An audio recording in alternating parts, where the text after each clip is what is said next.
현재 헤비급에서 가장 핫한 선수죠. 톰 아스피날에 대한 얘기를 준비했는데, 다른 것보다 현재 그 톰 아스피날이 나이가 좀 또 어린 만큼 또 좋은 퍼포먼스를 보여주는 만큼 헤비급의 미래다, 이렇게 평가를 받고 있습니다. 그래서 톰 아스피날이 왜 그런 평가를 받고 있는지 그거에 대한 좀 컨텐츠를 준비했거든요. 그러니까 톰 아스피날 같은 경우 이제 잠정 챔피언에 등극한 과정도 좀 드라마틱했었죠. 원래는 존 존스 대 미오치치 경기가 작년 연말에 정규 타이틀전, 존 존스 1차 방어전으로 준비가 돼 있었는데, 존 존스가 어깨 부상으로 대회를 2주 앞두고 갑작스럽게 빠졌습니다. 그렇게 되면서 이제 UFC에서는 발등에 불이 떨어진 상황이었죠. 당시에 이제 파블로비치가 백업 파이터로 준비를 하고 있었어요. 보통 UFC는 이렇게 뭐 타이틀전, 중요한 경기 같은 경우에는 백업 파이터를 준비를 해서 둘 중 하나가 다치면 그 선수를 넣기 위해서 이게 준비를 시키거든요. 당연히 파블로비치는 백업 파이터로 준비를 하고 있었던 만큼 풀캠프를 준비하고 있었던 상황이다 보니까 파블로비치 입장에서는 꽤 괜찮은 이런 상황이었던 거죠. 그런데 아스피날은 아니었습니다. 아스피날은 경기를 뭐 백업 파이터로서 준비를 하지 않고 있던 상황이었기 때문에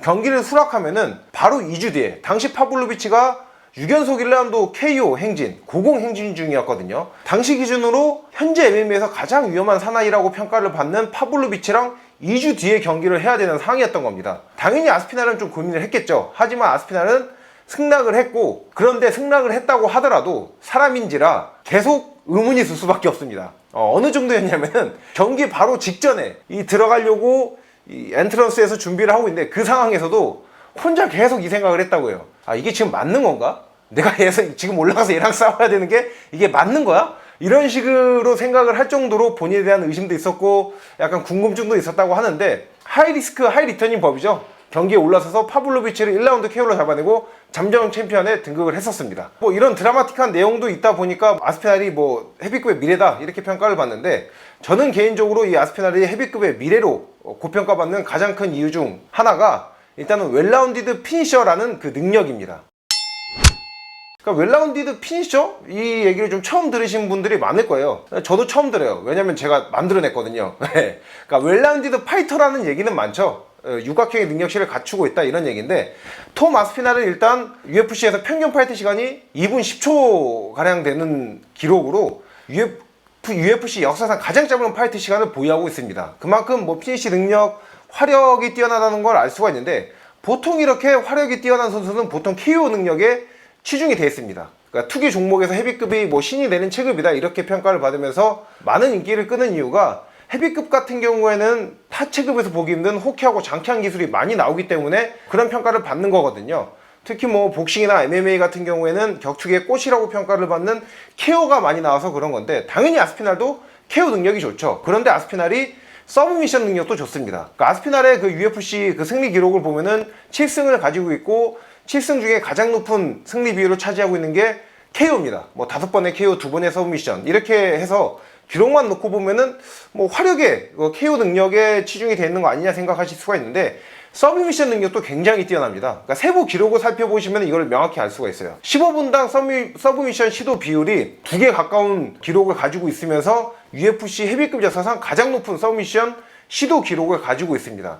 당연히 뭐 15분당 넉다운 비율 같은 경우에는 3개가 넘는 기록으로 뭐 UFC 헤비급뿐만 아니라 UFC 역사상 3위에 해당하는 기록을 가지고 있죠. 이런 식으로 세부 기록만 보더라도 아스피날이 KO와 이 서브미션 모두 두 기록에서 높은 이 피니시 능력, 또 초반부터 엄청난 화력을 자랑한다는 걸 알 수가 있죠. 보통 이 톰 아스피날이 받은 수술이 무릎 수술로 꽤 큰 수술이거든요. 이런 수술을 받은 선수는 기량이 좀 하락되지 않았느냐, 수술 전보다 수술 후가 퍼포먼스가 좀 떨어질 거다, 이런 예상이 주를 이루고 실제로 그런 능력을 보여주는 선수들이 많은데, 아스피날의 경우는 좀 다릅니다. 그러니까 톰 아스피날이 지금 현재 단 1패만 기록하고 있는데, 그 1패가 블레이즈전에서 무릎 부상에 의한 불의의 패배였죠. 그러니까 톰 아스피날 하면은 뭐 기술력도 기술력인데, 헤비급에서 말도 안 되는 그 민첩성과 이 기동성이 강점인 선수잖아요. 그러다 보니까 이 무릎 수술을 받으면은 이 민첩성과 기동성이 떨어지면서 전과 같은 기량을 못 보여줄 거다, 이런 평가가 꽤 많았습니다. 저 또한 이런 점이 좀 염려가 되기도 했었고요. 그런데 부상 이후에 또 수술 이후에 아스피날의 의견은 좀 달랐습니다. 아스피날은 이 수술 전부터 본인의 무릎이 말도 아니었다, 훈련을 제대로 진행을 하지 못할 정도였다고 합니다. 뭐 예를 들어서 그래플링 훈련 같은 거를 하면은 무릎이 너무 심하게 부어올라서 바로 아이싱을 해야 될 정도로, 그러니까 이후에 훈련을 아예 하지를 못하는 거예요. 그날 뭐 그래플링 훈련했다? 그럼 그날 훈련은 그냥 끝이 난 거죠. 왜냐? 무릎이 크게 부어올라서 움직이지도 못할 뿐더러 아이싱을 해줬어야 되니까. 그런데 무릎 수술 이후에는 이 무릎이 치료가 되면서 모든 훈련 세션을 완벽하게 진행을 하면서 본인이 그 컨디션이나 몸의 퍼포먼스가 굉장히 많이 올라왔다고 인터뷰를 했거든요. 그런데 이후 경기들에서 인터뷰에 부합하지 못하는 합당한 퍼포먼스가 안 나오면은 저건 뭐 그냥 뭐 헛소리였네, 자기 위로하는 소리였네 할 텐데 지금 보여주는 퍼포먼스가 압도적이죠. 그렇듯 이 아스피날이 헤비급의 미래를 또 평가받는 데는 또 이 성공적인 수술도 빼놓을 수 없죠. 저는 무엇보다 이 선수의 이 정신건강 굉장히 중요하게 생각하거든요. 그러니까 아스피날은 선수 자체가 굉장히 건강합니다. 신체적인 건강만 말하는 게 아니죠. 당연히 정신적인 부분도 포함이 됩니다. 평소 언행만 보더라도 아스피날은 뭐 몸과 정신 모두 다 건강한 건 알 수가 있는데, 대표적인 사례로 들 수 있는 사례 중 하나가 블레이즈전 패배 이후 이 패배에 대처하는 아스피날의 그 모습을 보면 알 수가 있습니다. 당시 아스피날이 블레이즈전 패배 이후에 본인만의 그 깊은 심연 속에 들어가서 계속 고민을 했다고 해요.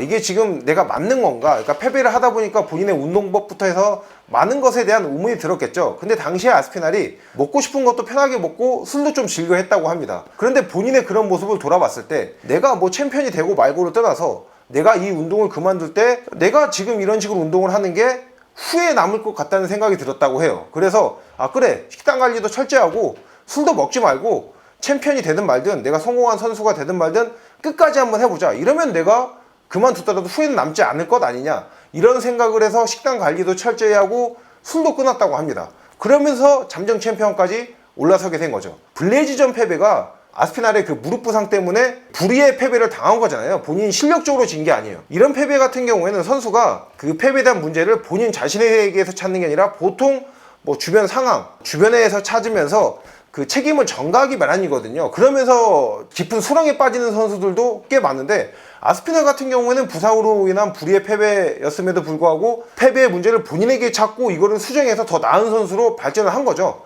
이것만 놓고 보더라도 아스피날이 앞으로 아무리 승승장구하더라도 크고 작은 문제에 직면할 수밖에 없습니다. 운동적인 부분뿐만 아니라 뭐 개인적인 문제 등 문제에 부딪힐 수밖에 없는데, 이 문제에 대처하는 것만 보더라도 아스피날이 건강한 정신을 가지고 있고 이를 통해서 앞으로도 충분히 롱런이 가능한 선수라는 것을 알 수가 있는 거죠.